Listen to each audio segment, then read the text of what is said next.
कि जितना निधि हमने दिया अभी मुसलमानों के लिए, तो ये जब निजाम सरकार थी तब भी नहीं मिला जो अब मिल रहा है। ये मैं इसलिए बोल रहा हूँ कि वो भी देखो, निजाम सरकार ने हमारे वक्त जितना मुसलमान के एजुकेशन पे खर्चा किया, जितने रोड रस्तों पे खर्चा किया, वो भी पुराना रिकॉर्ड देखो। और ये भी देखो कि ये भी आपके, तो उसके लिए भी कम नहीं है। क्योंकि अगर कुछ बोला मैंने तो यहाँ हमारे कमिश्नर साहब हैं, यहाँ हमारे कलेक्टर हैं, यहाँ हमारे एसपी जी है, एसपी साहब है, हमारे नए आयुक्त हैं। उनको लगेगा हालांकि क्या हो रहा है, कोई प्रचार की सभा बिल्कुल नहीं है। मैं अपनी सरकार की तारीफ करना ये भी मेरा कर्तव्य है। जिस सरकार में मैं मंत्री हूं, जिस सरकार ने हमारे समाज को न्याय दिया है, उस समाज की बात जरूर करना चाहिए, उस सरकार की तारीफ भी करना चाहिए। उस सरकार के तरफ से अगर हम सोचेंगे कि हमारा फुटबॉल ग्राउंड यहां बनाना है, तो स्वामी जी के, आपके स्वामी जी के चरण में 1 2 4 अच्छे कागज ले आओ, उनके पास दो, अलॉटमेंट करो। उसके ऑर्डर म्युनिसिपल कमिश्नर है जी श्रीकांत, वो नहीं आए, उनको अपनी जरूरत नहीं होंगी, ठीक है अपन भी देख लेंगे। एक कमिश्नर, 2 कमिश्नर है, तीसरा गैर हाजिर। कुछ लोगों को लगता है कि नहीं हम तो बस हम हैं। अरे तुम नहीं है। ये देश में रहने वाला, इस शहर में रहने वाला, इस डिस्ट्रिक्ट में रहने वाला, ये हर एक आदमी जो सामने बैठा यही हमारा मालिक है। इनके वजह से हम हैं। ये लोग बेचारा अपना एक एक पसीने की कमाई हमको देते हैं तो सरकार चलती है। सरकार ऐसा कुछ नहीं कोई छाप करना खाने वाली, ये तो आपका पैसा जमा होता है, आपका टैक्स जमा होता है। ऐसे करोड़ों लोग, हमारे 13 करोड़ लोग हमारे इस स्टेट में रहते हैं, 13 करोड़ लोगों की वो तिजोरी है, उसमें सबको मिलना चाहिए। ये कोई गलत बात नहीं है। आज हम जो देख रहे हैं, इसके लिए मैं आज एक चीज करने जा रहा हूं।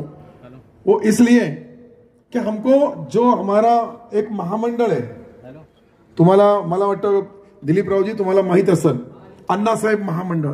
अण्णासाहेब महामंडळ ज्या पद्धतीने आपल्या नॅशनलिस्ट बँक असेल किंवा बाकीच्या बँका त्यांना लोन देतात आणि त्या लोन त्यांनी वेळेवर भरला तर अण्णासाहेब महामंडळ त्याचा व्याज देतो। त्या धर्तीवर मौलाना आझाद फायनान्स कॉर्पोरेशनला आपण कदाचित केलं तर निश्चित याचा फायदा गोरगरीब सामान्यातल्या सामान्य माणसाला मिळेल। तोही निर्णय मी आता या अधिवेशनामध्ये त्याची घोषणा करणार आहे, कारण की अधिवेशन आता उद्यापासून चालू होणार आहे।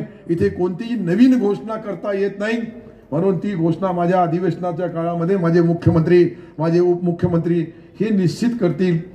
आज आपण बघतोय का जागतिक लेण्या माझ्या मतदारसंघात आहे आणि जागतिक लेण्या असल्या कारणाने डॉक्टर बाबासाहेब आंबेडकर यांचा जो जीवनावर, त्यांच्या जन्मापासून तर शेवटच्या सांसापर्यंत ज्या देशासाठी, जगासाठी त्यांनी ज्या महामानवांनी केलेला आहे, त्याचा इतिहास जागतिक लेवलवर अजेंड्यामध्ये 60 खर्च करून मी त्या ठिकाणी डॉक्टर बाबासाहेब आंबेडकरांचा एक जीवनभर त्यांनी जे त्याग केलेला आहे त्याचा त्या ठिकाणी काम चालू आहे। वाल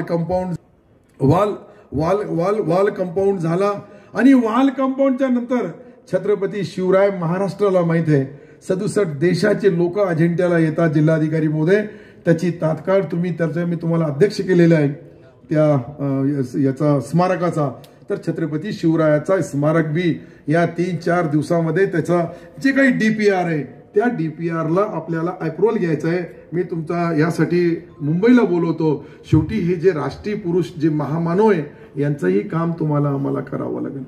दुसरा, सारथी भारती डार्टीवर मायनॉरिटी हा एक नवीन, मला माहित है एक माणूस उभा राहिला माइनॉरिटी। अब सर ठहरो तुम्हारे इस पे आराम है, तुमने हाथ ऊपर कर ले, समझ गया मैं क्या बोलना चाहते हैं। मैं एक डॉक्टर से कम नहीं हूं, किसके पे उसके होठ यार भी आपको इसी अधिवेशन और उसका ड्राफ्ट भी मुझे लगता है कि हमने 4 दिन पहले मैडम के साथ चर्चा करने के बाद में उसमें कुछ थोड़ी सी क्यूरीज थी वो काट लिए। अब वो क्यूरीज के हिसाब कैसा है, कोई भी अगर हम एखादा मसूदा तैयार करते हैं, एखादा प्लान तैयार करते हैं, एखादा कानून बनाते हैं तो उस कानून में कुछ कई खामियां, कुछ कमियां रहती है, वो दूर होना चाहिए। उसके लिए मैं और हमारे आयुक्त जब आयुक्त नहीं थे, हमारे उप सचिव थे, तो आपको भी उसका क्लियरिफिकेशन देना होगा। क्या इसके बारे में अभी 2 in 1 है, आप उधर का भी चार्ज आपके पास है, उसके ऊपर सही कर दो, मेरे पास भेज दो, मैं सही कर देता, मंत्रिमंडल की मंजूरी लेता और चले हो जाएंगे काम। क्या है वो कोई नया नहीं है, लेकिन यहाँ के समाज की एक बारीक बारीक छोटी छोटी जो दुश्वारियां हैं, छोटी छोटी जो उनको तकलीफें होती है, उसके लिए अगर हमारा वो मार्टी अगर बन गया तो ये सारे आयोग के अधिकार के उनको सिफारिश करने का हक मिलता है, कानूनी मिलता है। अनेक बार कानूनी हक मिल गया तो उसको कानून में बदल करने के लिए सरकार को आसानी होती है। इसके लिए ही करना है हमको। और जो भी मालियात एक हमारे पास आपने बताया अभी मुकदम कमेटी से लेके तो सच्चर कमेटी तक कितने बार हमने कमेटियां बनाए, उनका जो रिपोर्ट है उस रिपोर्ट के हिसाब से ये टप्पे टप्पे से हमारा काम चल रहा है। अभी बहुत काम करना है, इतना करें। कोई माइनॉरिटी समाज के ऊपर हमारा उपकार नहीं है, कभी हम उनको जो दे रहे हैं उनका हक उनके पास तक पहुंचना चाहिए, ये हमारा कर्तव्य है, ये हमारा फर्ज है सरकार का। और वो काम करने के लिए मुझे लगता है अभी बहुत प्लानिंग अपने पास कुछ दिन के लिए मुझे लगता है 3 हफ्ते का हमारा ये अधिवेशन है। इस 3 हफ्ते में जो भी रहे हुए काम है वो पूरे काम, घरकुल की योजना हमारी रही है, अभी मार्टी का रहा है, जो जीआर हमने निकाले वो बच्चे हमारे बाहर पढ़ना जाना चाहिए और बाहर जाके माइनॉरिटी के बच्चे पढ़ेंगे, उनके ऊपर गवर्नमेंट महाराष्ट्र सरकार 40 लाख रुपए खर्चा करेगा। 200 यूनिवर्सिटियां दुनिया के जो सबसे टॉप के कॉलेज है वहां उनको जाने का परमिशन महाराष्ट्र सरकार का 2-4 दिन के अंदर आपको टीवी के ऊपर पेपर में उसकी जाहिरात आ जाएगी। फिर वो बच्चे जो टॉपर है उनके पास सब है, टैलेंट है, ब्रिलियंट है, सब होनहार है, होशियार है, लेकिन माली हालत नहीं है, उनके पास पैसा नहीं है, वो सरकार खर्चा करेगी। सरकार दूसरे समाज के लिए करती है, ये समाज के लिए करेगी। हम कुछ आपके लिए नहीं कर रहे हैं, पहले हमारे दलित भाइयों के लिए किए, आदिवासी भाइयों के लिए किए, ओबीसी के समाज के लिए किए, अब माइनॉरिटी समाज के लिए कर रहे हैं।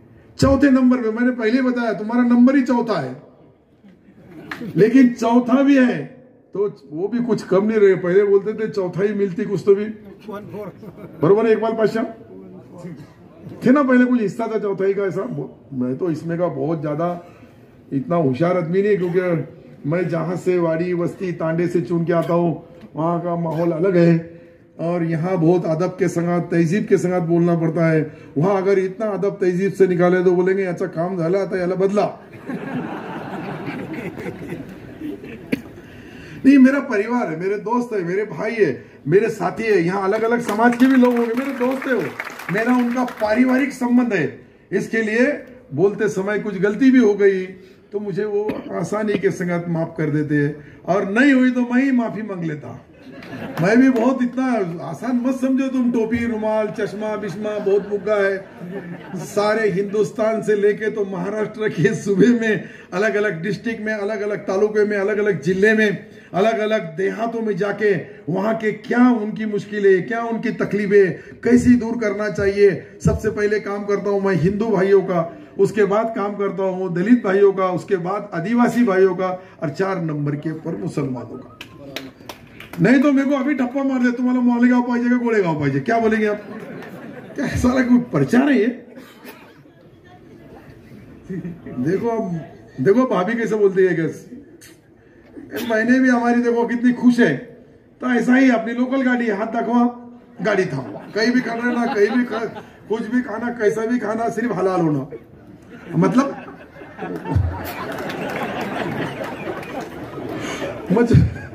उसमें मैं जो बोल रहा हूँ आप हंस रहे हो, उस पे से कुछ इनको लगा गलत तो ही बोला, इसका मतलब ऐसा है कि वो हलाल वो होना वो खा सकते, हम हराम का नहीं खा सकते, डायरेक्ट का नहीं खा सकते, ऐसा मतलब इनको बता दी कई चीजें बोलने के लिए। पर मुझे लगता है कि ये जो हम आज अल्पसंख्यक विकास विभाग की तरफ से महाराष्ट्र का ऑफिस, महाराष्ट्र का कंट्रोल, महाराष्ट्र के अंदर हमारे जो अल्पसंख्यक विभाग के 5 विभाग है उसका सारा कंट्रोल ये आयुक्तालय में रहेगा। में जहां भी माइनॉरिटी डिपार्टमेंट की तकलीफें है, वो मस्जिद की होगी, दरगाह की होगी, कमेटी की होगी, जो भी रहेगा वो सारी चीजें को कंट्रोल करने का काम हमारे तहसीलदार मोइन साहब करेंगे, ऐसी मैं उनसे उम्मीद रखता हूं। आप भी